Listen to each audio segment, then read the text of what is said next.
With apologies to all other NBA teams, I think there's a decent bet that our NBA Finals are soon going to be the Boston Celtics and the Golden State Warriors. So let's see what 2K believes is going to happen when these two teams meet up. Some interesting matchups across the board. We're going to start with the point guard position. Kyrie Irving, I would say, is not as good of a player as Steph Curry. But for one specific 7-game series, perhaps Kyrie would actually be able to get the better of him.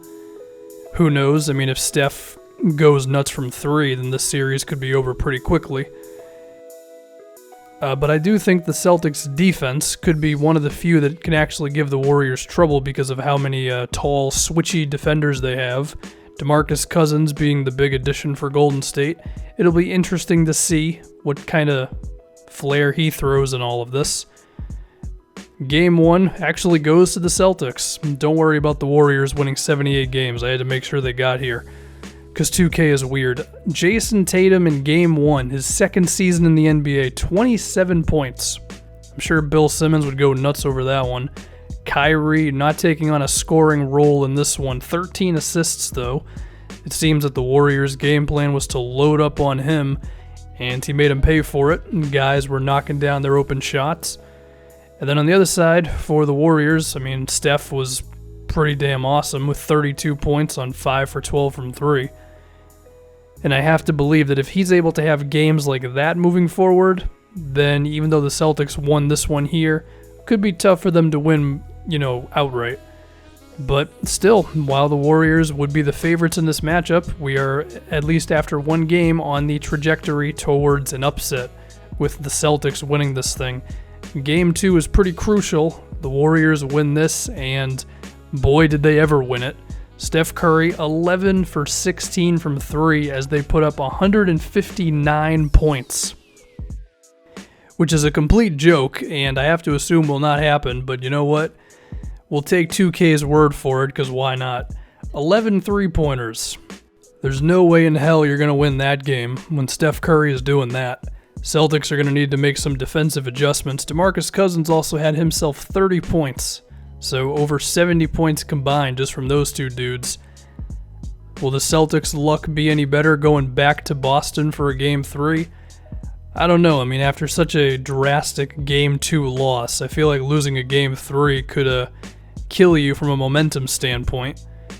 And that is exactly what happens as the Warriors win this Game 3, also in a blowout, as the Celtics put up only 75 points as Steph Curry and Kevin Durant combine for over 50 themselves. They nearly scored as many points as the Celtics did in total, so when these two are clicking on all cylinders, I mean, it's pretty damn difficult, even if you do have a good offensive game, but when you just have some horrendous shooting percentages like Jaylen Brown going 3 for 16, then, well, you have no chance at all of winning this. And since their Game 1 win, the Celtics have now been destroyed by Golden State to the point of me believing that the difference between them, at least in this 2K simulation, is so drastic that we pretty much already know the way this is going to go. But you know what? We got to see this all the way to the end, right? Maybe something will happen.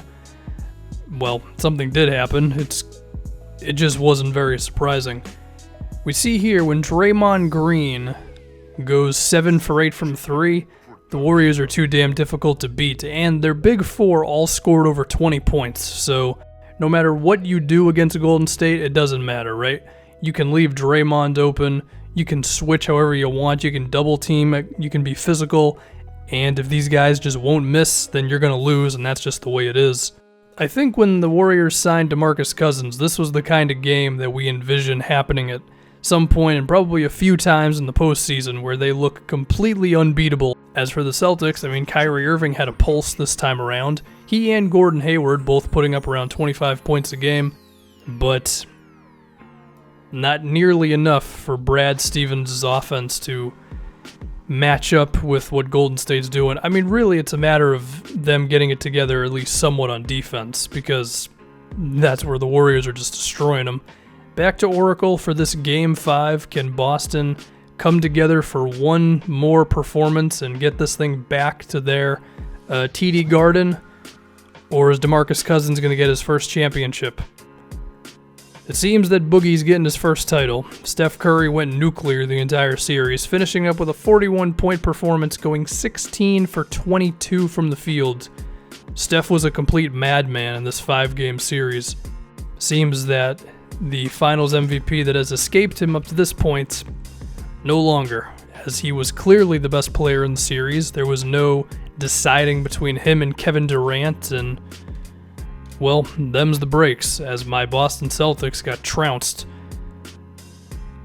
That Game 1 victory being kind of really weird now that you look at the rest of the way the series went. Is this the way it's going to go in real life? I mean, I don't know. I have to assume they don't put up 160 points in the NBA Finals, because that's just ridiculous. But who knows? We're going to end this with Kevon Looney getting his ring, because I mean, how else would we end this video, right? Shout out to 2K for the glitch that comes up right there.